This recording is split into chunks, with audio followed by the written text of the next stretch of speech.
This is KPW with CJSF Radio, and we're here with Rich Burk, the broadcaster of the Hillsboro Hops, a minor league affiliate of the Arizona Diamondbacks. So, Rich, pleasure to have you here. Tell us a bit about the Hillsboro season so far. You guys won the first half pennant, so what's gone right for you guys? We've pitched and played defense really well, and we've had just enough hitting in the right spots. We've obviously hit really well in the series here in Vancouver, but that hadn't been the case all year long. Case in point, last weekend in Eugene, we clinched the South Division flag with back-to-back 3-2 wins, and we need a lot of help from Eugene to win those games, and we got it. I think the biggest thing for us has been our starting pitching. It's been so good. And if you're consistently getting 6 and 7 innings out of your starting pitchers, it's a huge bonus. And going back to last season, we started off, 2013 was the first year of the franchise. And our first 33 games, we won only 8.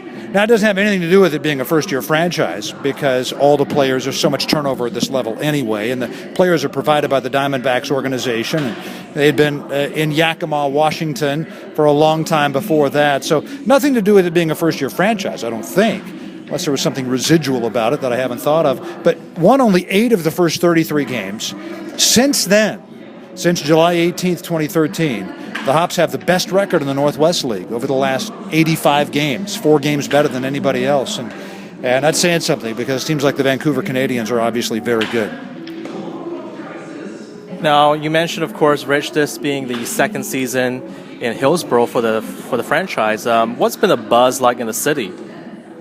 It's been really good ever since day one because you talked about the branding, the Hillsboro Hops logo and all that. That's been great. The color scheme is great. The ballpark is fantastic. And we did pretty well. We did really well in our first season, 2013. And for those who don't know, Hillsboro is a suburb of Portland.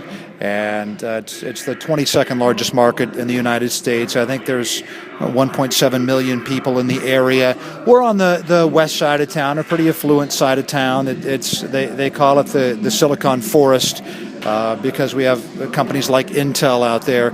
And so the area was ready for something like this. But it's amazing. As well as we did, there's so many people I talked to that said, gosh, I heard that the ballpark is so great. It was so much fun to go to a game, but I never went last year.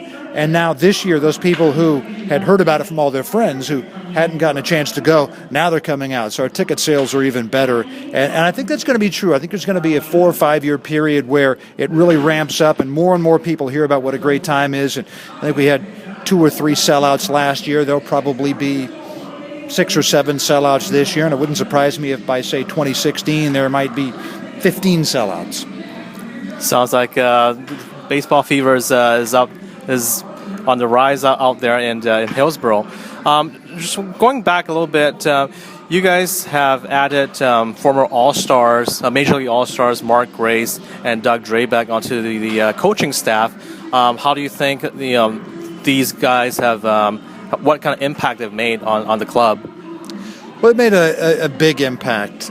And that's not just because Doug Drabek's a National League Cy Young Award winner or Mark Grace had more hits than any other major leaguer during the decade of the 1990s. It's because they both present what they know so well. Lots of guys know certain things, they have a feel for things, but either it's not conscious or if it is, they don't know how to present it to players. Both these guys know why they were successful and know how to translate that to terms that their players can understand. I think they both understand, too, that they're not going to teach everybody the same way. There's no cookie-cutter way to teach anybody. You might have a guy who's a slap hitter and a speedster, and you might have somebody who likes to jack the ball out of the ballpark. And there's different things you tell those guys. Mark Grace understands that.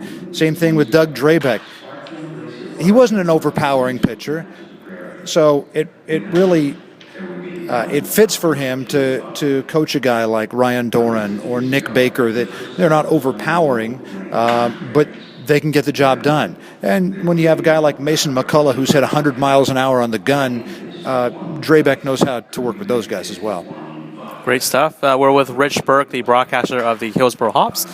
Final question here, Rich. Now, tell us a little bit about yourself in terms of your broadcasting background. What got you involved in the broadcasting industry and things like that? I grew up wanting to be a baseball player, like most of us did, and it wasn't until junior college when my junior college baseball coach down in Southern California, a guy by the name of John Seeley, suggested to me that I attend Pacific University in Forest Grove, Oregon, and be the voice of the Boxers, play baseball there, do play-by-play for their football and basketball teams, and it was like a light bulb went on above my head. Wait a minute, broadcasting. I never thought of getting into that. That'd be interesting. I grew up listening to Vin Scully in Southern California, listening to the Dodgers, hanging on every word he said, not because I thought I'd be in his seat someday, but because I was cheering for the Dodgers.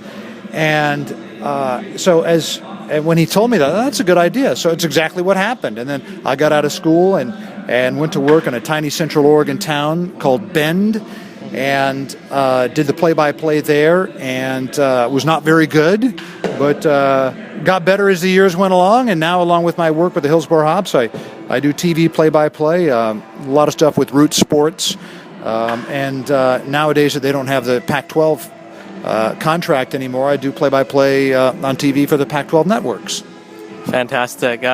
Once again, thank you so much, Rich, for your time, and obviously good luck to Hillsboro the rest of the season, and we'll see what happens in the playoffs. Okay, KP, thanks a lot. It'd be fun to come back up here and play Vancouver, because that means we'd be in the Northwest League Championship Series. We'd need to win 2 out of 3 on our first round to be able to face a North Division opponent, and it'd be nice to be able to face the Canadians. All right, awesome. Thanks so much. All right, thanks a lot. All right, absolutely.